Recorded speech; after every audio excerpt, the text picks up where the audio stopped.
Yeah, so I would like to introduce, as I say, a man who's been a powerhouse for his last 3 years, took over from, hard act to follow when he took over from James, but he's done an excellent job, and it's our Blackpool organiser, Brian Hunter. Thanks very much.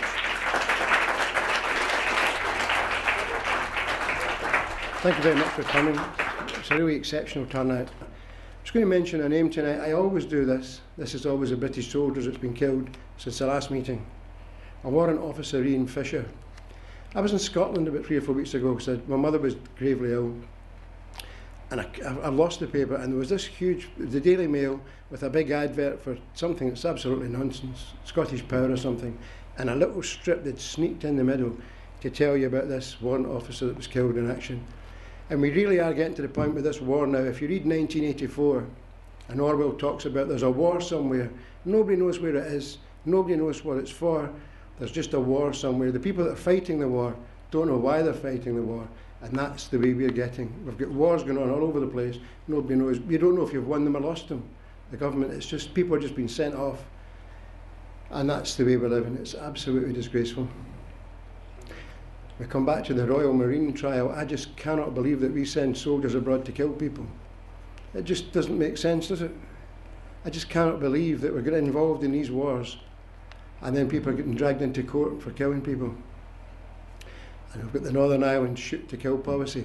This is absolute nonsense, because many years ago there was a book out called Nemesis Files by Paul Bruce, and in it gave you all the names of all the people in the SAS execution squads, and he left the SAS because he couldn't cope with it. So this has been a long running thing, and you can be sure the IRA were shooting to kill, especially women and children. So this is a disgrace to get dragged into this now.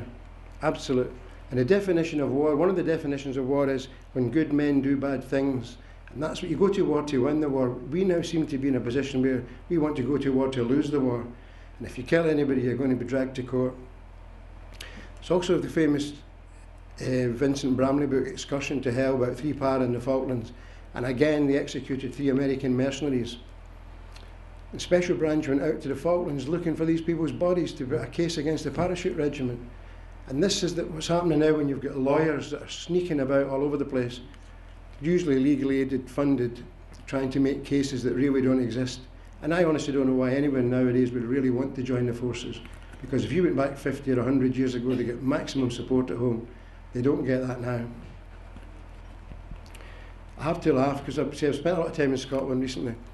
And of course with the ongoing thing with Grangemouth and the Unite Union, where they had to crawl back to keep the thing running.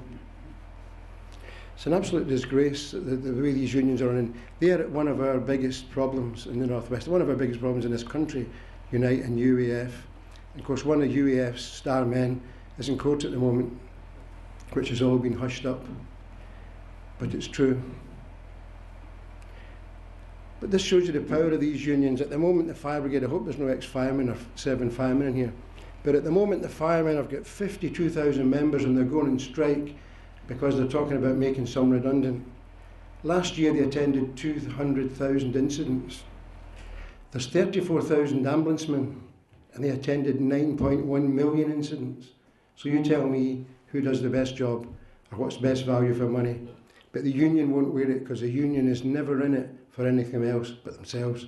And they're a huge problem for us because anyone that's been in all the demonstrations that I've been quite often against Nick, directed against Nick, it's always Unite Union that's backing them all, the placards, everything, they're financed, you know, them in the Daily Mirror, all that rubbish. And it really is a problem. So we've got to be prepared for next year and put up with all this. It's something that's going to become very difficult for us. So it's up to us. We either get Nick back in or we don't, and we'll be very sorry if we don't. I'll be sorry because I won't be going back to Brussels and Strasbourg, but then neither are the rest of us. I'm going to talk about something else, something that's interested me all my life. First World War. Next year is the 100th anniversary of it beginning, and it's been completely hijacked by liberals. And this, in the 1960s, there was an agenda. The people that went to the war knew what they were fighting for. There was no doubt about it. They really believed in king and country, and they were allowed to believe. That's the difference. We're not allowed to believe anymore. It's sneered at, and you're looked on as some Nazi or a fascist if you believe in Britain. They did believe in the king and country. It may seem a little bit naive to us now, but they did believe, and they were allowed to believe. But in Scotland last week, there was some MEP who had, a female MEP who decided that it was a shame for Scots because they had been conned by the English to fight an English war. That is an absolute disgrace, because Scotland suffered more casualties than any other country in the world in the First World War, and they went willingly to the First World War. The amount of letters and criticism that she got was unbelievable and deserved. It's a disgrace, because the Germans called the Scots the ladies from hell. They were fearsome fighters. They are just now. They can fight each other, but the great thing is they fought there. And my granddad was one of the ladies from hell, and I'm proud he was one of the ladies from hell. And his brother was killed at Passchendaele. He has no grave, his name's on the wall. And these people can't be forgotten, shouldn't be forgotten, but the Liberals are sidetracking it all now. Oh, it was a money thing, it was an issue that the working class were killed, and they weren't. Because a couple of weeks ago we were in a super house in the Lake District. It was actually the summer house of the Holt family, the Brewers from Manchester. And it was amazing to go through a house like that. And outside, one of the things that was so sad, there was a beautiful little sundial out in the garden. And it showed you a photograph of this lad. He was 33, and he was going to be the heir of this massive empire, which is still existing. And he was killed at Gallipoli. And the thing is that you're constantly told it was the working class that fought the war, the middle class and the upper class didn't. And it's a disgrace, it's a disgraceful lie. Because if I could read one right, and I would read it here, there was 12% soldiers killed in the First World War. There was 17% officers. And there was over 200 generals. And yet you're always told the working class fought the war, and it's not true. If you go you go around the great universities, the established universities, the memorials, plaques on the wall are enormous. And these were people of quality. Not that the soldiers weren't, but these were real people. They were the cream of the British. And it's not true to say that we were lions led by donkeys. This is a 1960s slant on the war, almost with things like Blackadder, where it became so stupid that people like us fought the war and they made all the money. And it's really not true. It shouldn't be allowed. It really shouldn't be allowed. It's a disgrace. I'm going to speak briefly because it's getting on and we want to have something to eat next week. But something I've obviously asked quite a lot at the moment is about Scottish nationalism. I honestly think this is going nowhere. Every year the percentage goes down, and they've just released their white paper, which is a farce. It's Alice in Wonderland. They want an independent country with a pound, and they want the Queen, and they don't want to leave the army, and they want to join Europe. That sounds like real independence to me. But there's nothing I can say about it. It's a scandal. And, you know, when a couple of weeks ago, I was up there at Remembrance Day, and there was a parade, which I've always attended Remembrance Day parades. 2 years ago, I was with Nicky Eaps, as some of us here were in an absolute storm. It was horrific. But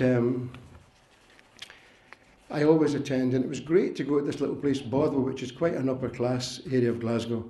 And there was the whole parade all marching past, the little kids with their flags, regimental banners, bagpipes playing, and it stirs the blood. I'm not particularly Scottish, really, I'm not. I was brought up British, but even there's just that little bit of magic. And the vicar was a woman, and she was really good. She talked about British casualties and people that fought for the country and died for the country. And last year I went to Fleetwood, which has got a super memorial park, absolutely tremendous, and the amount of people that turn out is amazing. Of course, this crazy vicar, who I clashed with head on when I was on the council, he was talking about all the people from all the countries that fought in all the wars. That's not what our Remembrance Sunday's about. They can have their own if they want it. Ours is about ours. And we've got to remember that. It's about nothing else but British war dead. It's a personal thing. We don't need all this liberal rubbish. I'm not really bothered about dead Germans. The Germans can worry about the dead Germans. And that's the way we've got to think. So I'm going to finish shortly because has there anyone got any questions? Because quite often I have a question and answer thing. No? When's the meat and potato pie ready? Oh yeah, I just meant to say, I thought Roy Goodwin was coming tonight, but he must have had a better offer. but he comes quite regularly, to be fair, and he was a tremendous organiser. He was the organiser for about 60 months. Dave, who keeps all the statistics, reckons I've done it for 32, which seems longer, so 32 months. I would like to say tonight in front of the chairman, unless something dramatic happens, I hope to beat Roy's record. I really do. I quite enjoy the job. I find it difficult at times, but I get good support and I would like to do it. And I would like to say in front of the chairman, I will carry on, because I keep getting texts from people saying, I'm 65 in 3 weeks, saying like, you're retiring and you're giving up. And I'm not giving up. I can't give up. The truth is I can't give up. I really can't give up. I just can't. We've all worked so hard. Some of us, I mean, I've been doing it for 10 years, some of us longer, and I just can't give up. It's as simple as that.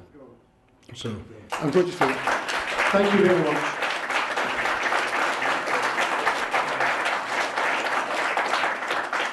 One final thing. The branch donated £2,000 to next campaign, upcoming campaign. Money's all right, money is important, money's very important. But every hour you give, if you even looked at it, at the minimum wage, it's £6 or whatever it is an hour.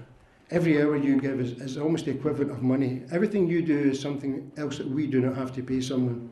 So it's important that we start and put time in and money in, because we're quite lucky here, because we don't live in a big city, but we live with a lot of small towns. You've got Fleetwood, Cleveland, Blackpool, St Anne's and Lytham. And teams of 2 or 3 people. I know now that we don't use the tabletops. We've got lots of excellent leaflets. We can walk through a town centre, for 10, 15 minutes, hand out a few hundred leaflets and move on. And we don't have the confrontation, which was a problem in Blackpool, because when you're sitting there with your stand, along comes a load of stag doos, Charlie Chapman's or something, out for a drink. And you're the target. Everybody's the target, but you just happen to be there. And it made it very difficult. It really did. So we're going to present Nick now with a symbolic cheque. It's been an amazing effort, and various people have asked me how we managed to raise the money. Well, it's quite simple. We get the premises free. We charge £1 to come in, which means the branch doesn't pay for its newspapers, because if we've got about 30 people at the branch, they're basically costing £1 each with postage. So you're not paying to come in, you're paying for the paper. And we have the copper collection, which really makes a big difference. I know it only comes in little dribbles, but over a period of time, it makes a lot of money. So we have managed. Last year, Dave and I spoke about it. I wanted to raise £2,000 for next election, and we have done. It's left us with not a huge residue, but we'll work on it. So tonight, as we also said, we'll raise money through the collection. Anyone that feels like a bit extra in, that's excellent. So we'll do that, and I'll now present Nick with the cheque. Thank you very much.